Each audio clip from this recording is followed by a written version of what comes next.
This is News Talk 95.1 FM, 790 AM KFYO, and some mornings with Dave King and Matt Martin. We got Dave King on the line, and we got Jeff Griffith, Mayor Pro Tem of the city. Jeff, how are things going over at the city? Actually, considering all factors, pretty good. No. I wouldn't say great because obviously we still are in the middle of this pandemic, but and so we're watching that every day. You can't, Matt. It's a tender subject because we've lost 50 people have passed. That we've many lost. of which were in nursing homes. Yes, 40 of the 50, I believe. But the point is that we're our numbers are good considering as we've reopened the city and getting back to business, if you will.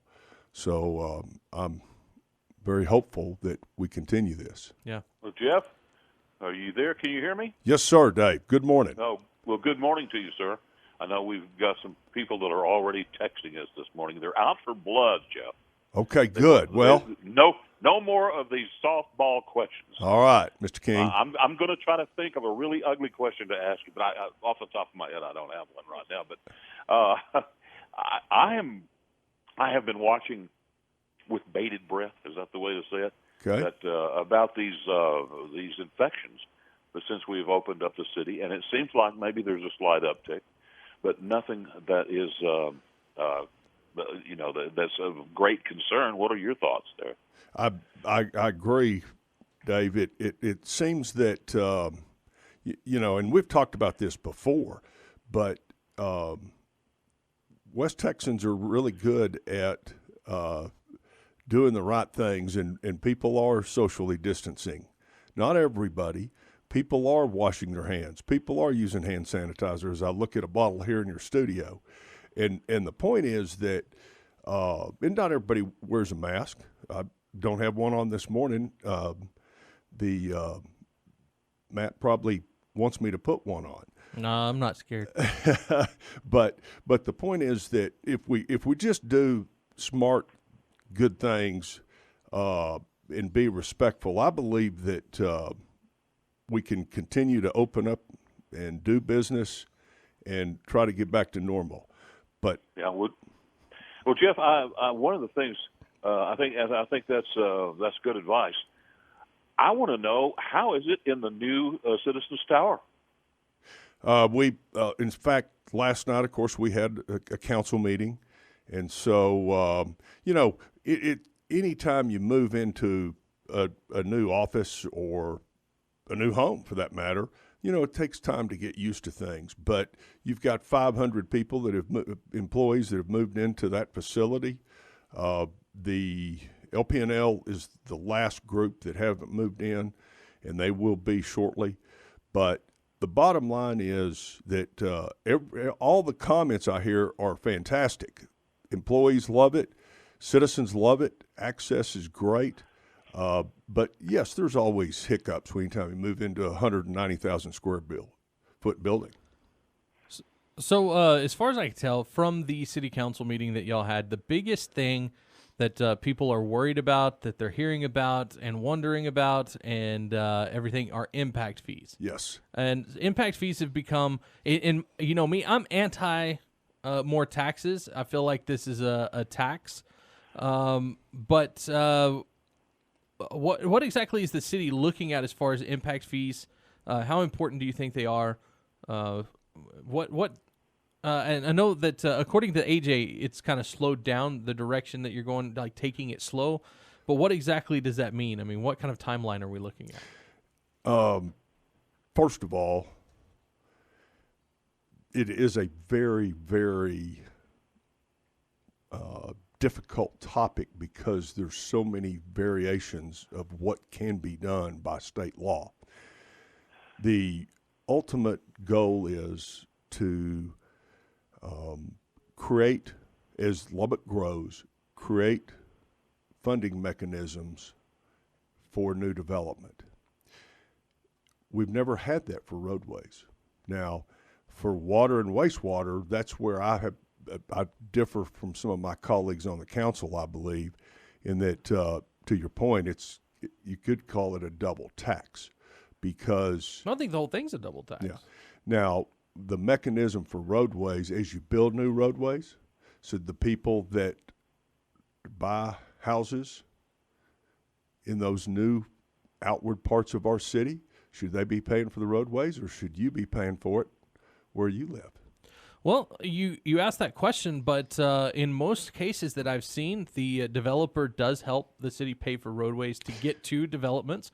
The developers are already doing some of that anyway. Yes. And so the city doesn't necessarily have to upgrade a road if a developer's not willing to step up and help with that. They can say, no, you want to develop out there, that's great, but you're not getting a road until you help us build it because we don't have the money to do it. Right. You know, that's something that's happened in the past. So why would you need impact fees to do that when the developers are already helping the city when need be? The developer in today, if you have development agreements, the developer pays 70%, the city pays 30%. Okay. Right now, that's the way it works. Mm-hmm. Now, remember, impact fees would be 50-50 or a possibility of 50-50. Would it be though? I mean, Well, because it would can you be. not have Matt. the impact fee and then still expect the developer to do part of the road as well? No, that's the point. You can that's where this math becomes so intense. Is there's so many options of how other cities do it nationally, not just in the state of Texas. There's many options.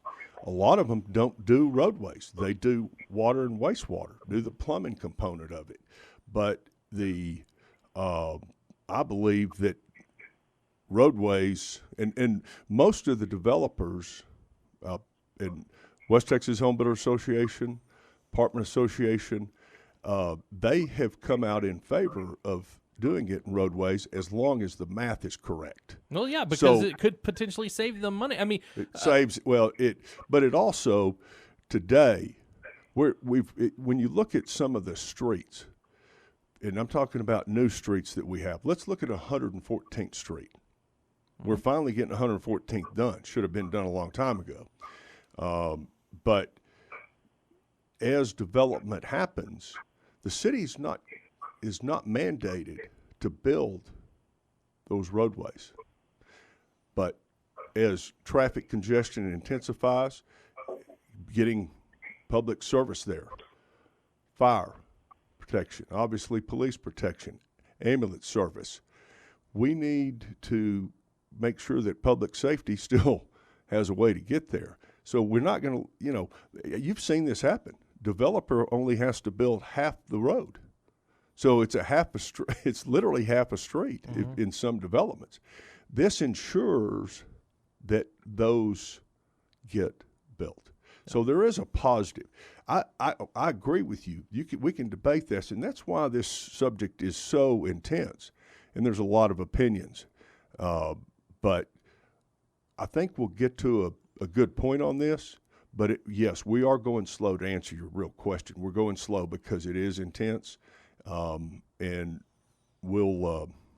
I believe we'll come to a good conclusion. Well, my opinion is that it's going to raise the value of houses, which is going to raise the amount of taxes that are coming in, which means that the city's going to not only be getting impact fees, they're going to be getting raised taxes across the board, which in my opinion means that it is a double tax. Well, and there is a great study by the Texas Home Builder Association that talks about the Miracle Mile, to your exact point, in how new developments improve the tax base, thus those dollars pay for this, to exactly what you're saying, Matt. So you're not hearing an argument out of me. Right. You're hearing discussion. Right. And I appreciate your thoughts on this. Yeah. All right. Well, we have to take a quick break. We'll be right back with Mayor Pro Tem Jeff Griffith here on 95.1 FM, 790 AM, KFYO.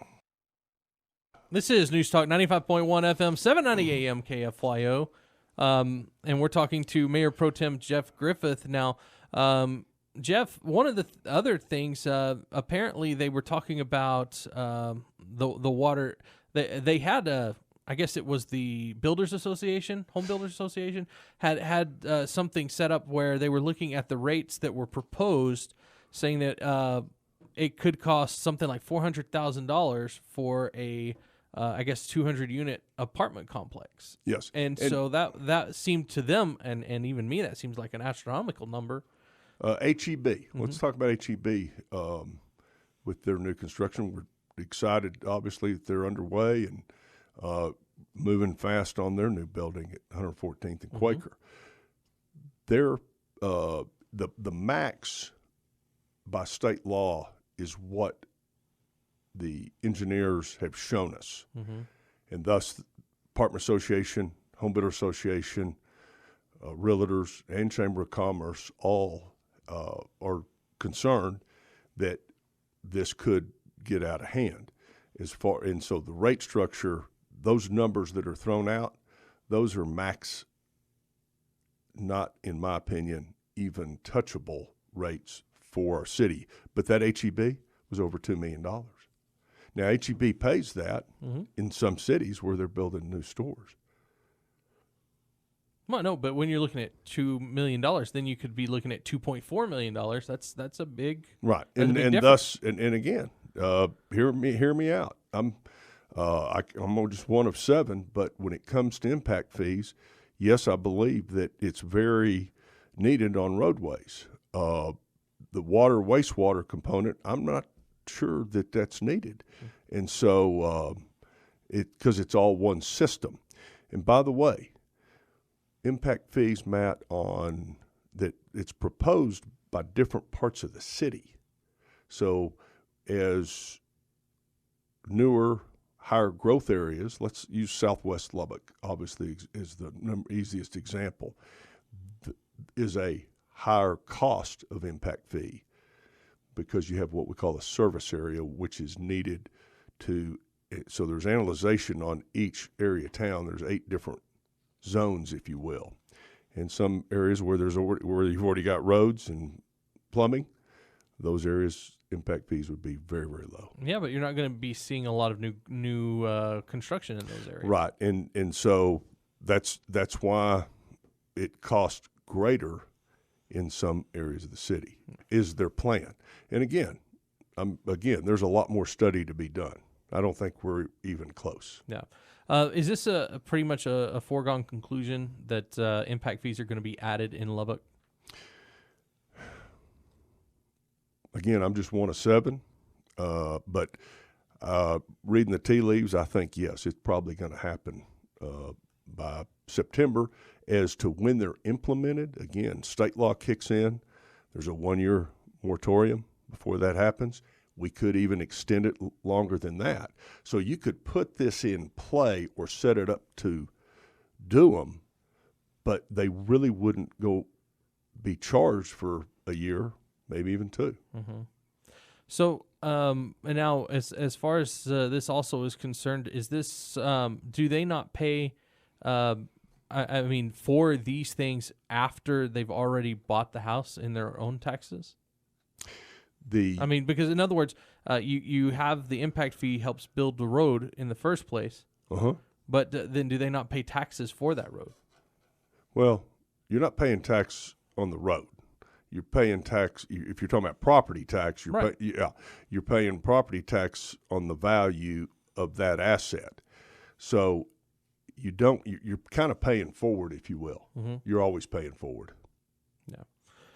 All right. Well, we have a texture if we have time. We got about 2 minutes. Well, a minute and a half. The texture is asking how much is the city looking at lowering the effective property tax rate for the next budget? Dave, very good question. We started talking about this yesterday. I'll be brief because I know we're running up on a break. But we started talking about this, and obviously we put into play already in the current budget some serious projects on hold. We will analyze the budget starting next month and in very, very deep detail as to keeping taxes low. Yes, that is a topic we're getting into soon. All right, this is News Talk 95.1 FM, 790 AM KFYO mornings with Dave King and Matt Martin. We got Mayor Pro Tem Jeff Griffith back when we get back. This is News Talk 95.1 FM, 790 AM KFYO. And we've got Mayor Pro Tem Jeff Griffith. Now, Jeff, one of the things that we've had a lot of questions on, I've had a couple text messengers here, is the officer, and we actually talked to the chief of police about this, I think, last week, but the officer that had the social media post that talked about East Lubbock, it seems like a lot of our audience feels like that I guess the city and the police chief may have went overboard suspending him, but they're also very worried that he could get fired. Is there any involvement that you have in that, or anything that you see as far as how that would work? I don't have. It's a really good question, Matt. I don't have involvement in it, and I did. I got to spend some lunchtime yesterday with the chief and two of the assistant chiefs, and we didn't discuss that as far as a personnel matter. The main thing is that I totally back Chief Mitchell. That's his decision.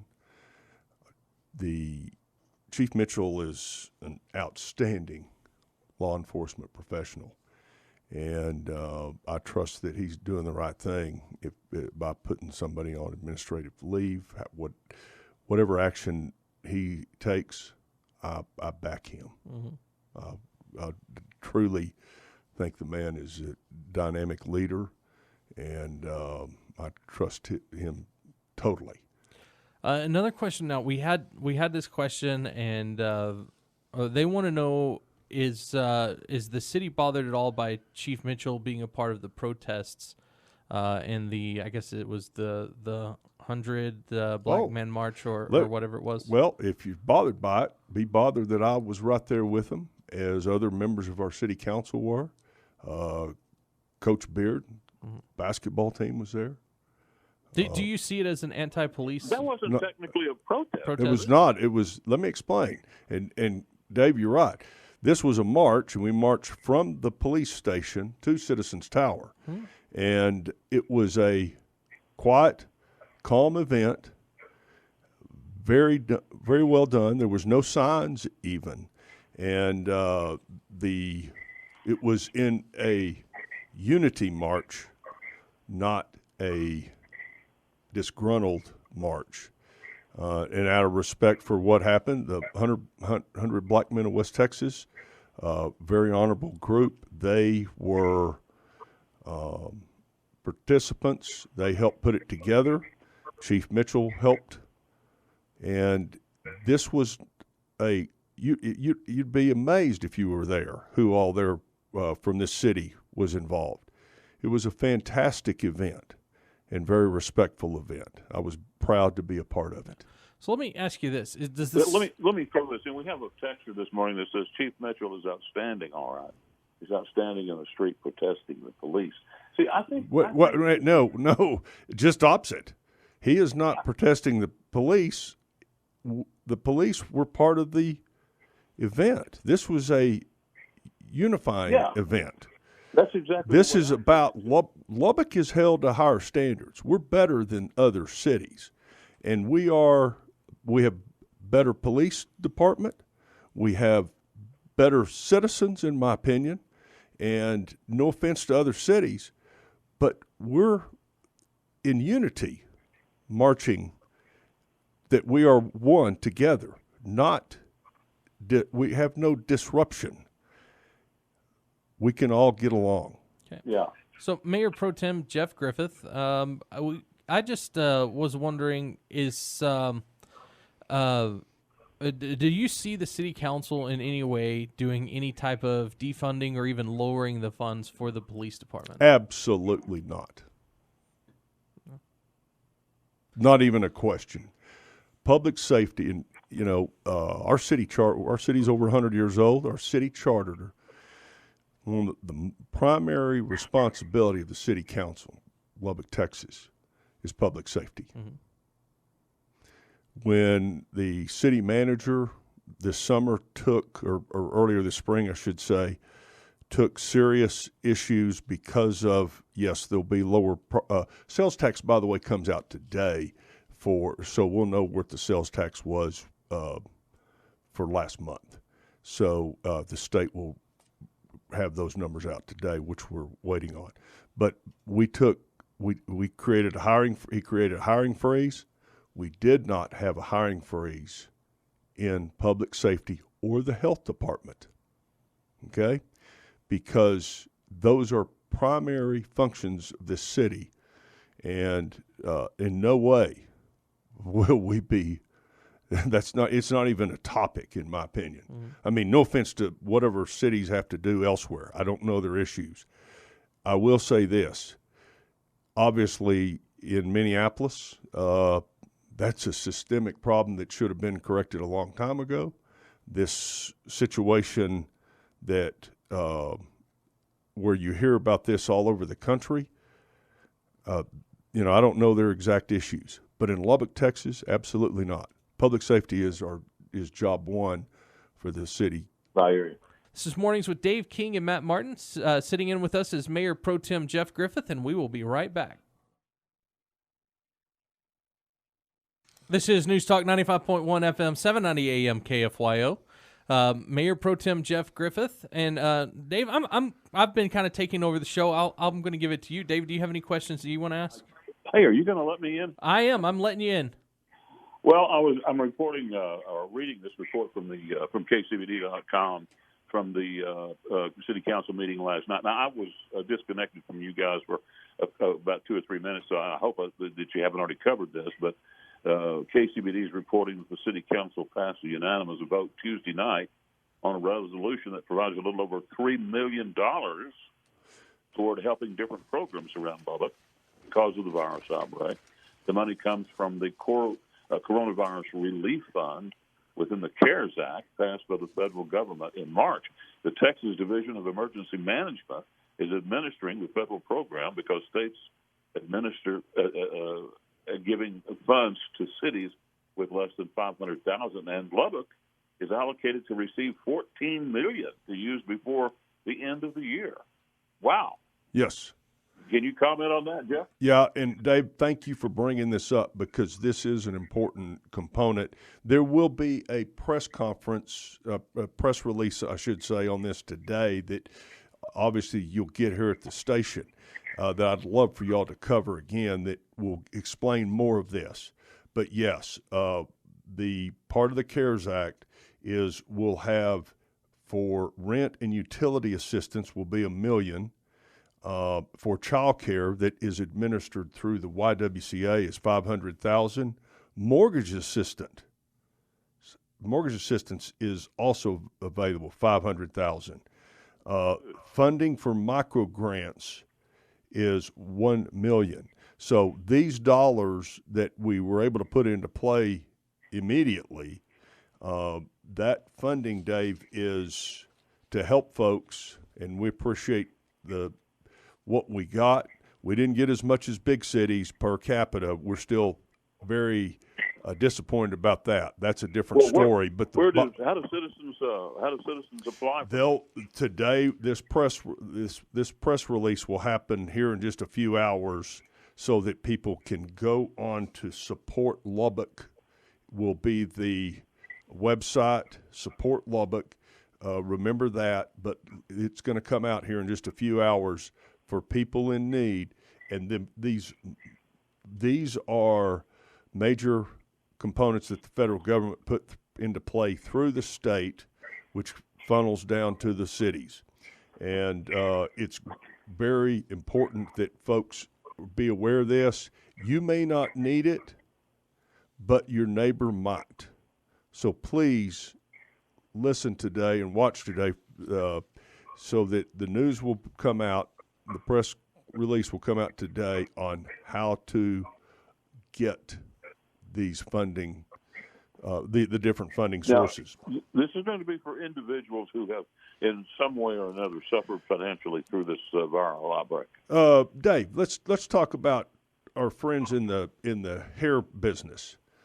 barbers, hairstylists who were literally at home, and they were independent contractors maybe at their particular salon. There is funding available for basically just funding for those folks called micro grants. And this is to truly help people out. The money's there, whether you need it, but you might mention it to your hairstylist.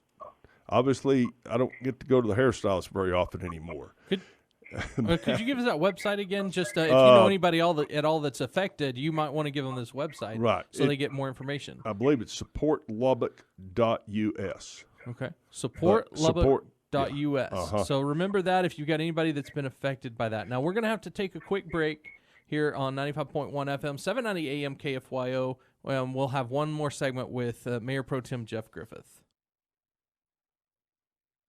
This is News Talk 95.1 FM, 790 AM KFYO. Now, Jeff, we've got a correction on that website. So if you wrote down the website, scratch through that.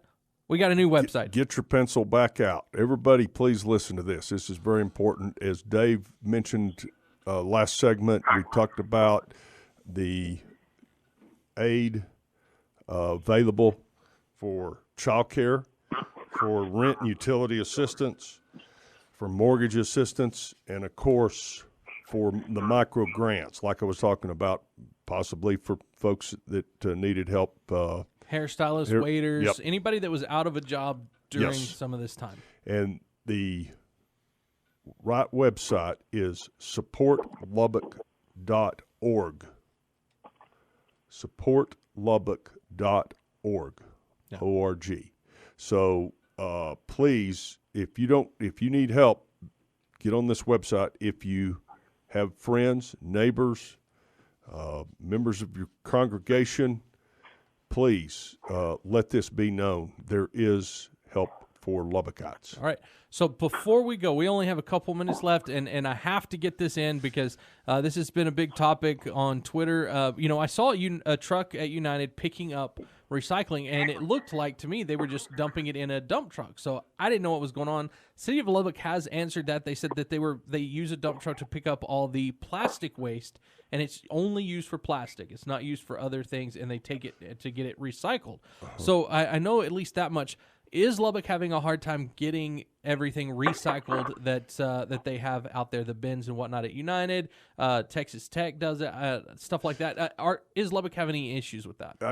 I've not heard of any, but there may be something I don't know. So that's not a very good answer, Matt, and I apologize. Recycling is important to this city. Thus, we have those bins at United's and Market Streets and other locations. We've got some city locations, but it's also listed on the city website. But the ultimate is that we can be better. We can do a better job. We've always been the low-cost provider when it came to solid waste by alleys with big trucks, and it takes less manpower. But going forward, we definitely need to be better. You bring up a great point, and is that something Lubbock's looking at right now? Actually, the city council, since I've been on it 6 years, the past 3 years, I feel like that this council is getting closer to trying to maybe make future changes for it. Don't have an exact plan. Yeah. All right. And is there anything else that we've missed in all of this? Is there something important that we haven't talked about? I think we've hit the major points from yesterday's meeting. I will tell you that, again, and it was brought up, we'll be getting very serious into budget very soon this summer, and that is important. But and y'all are not looking at raising taxes? No. And that was something that you had said, and I wasn't sure if you said it in the break or not, but the city, according to Mayor Pro Tem Jeff Griffith, the city is not looking at raising taxes. I'm just one of seven, but I do not believe that's even an option for me. Okay. All right. Well, we want to thank Mayor Pro Tem Jeff Griffith for coming in and talking about what happened at the city council yesterday, as well as some other things that have been brought up, the craziness of the time periods, I guess. Thanks for having me, Dave. Take care. Hey, I'll do it, bud. You too. All right. Thanks, Matt.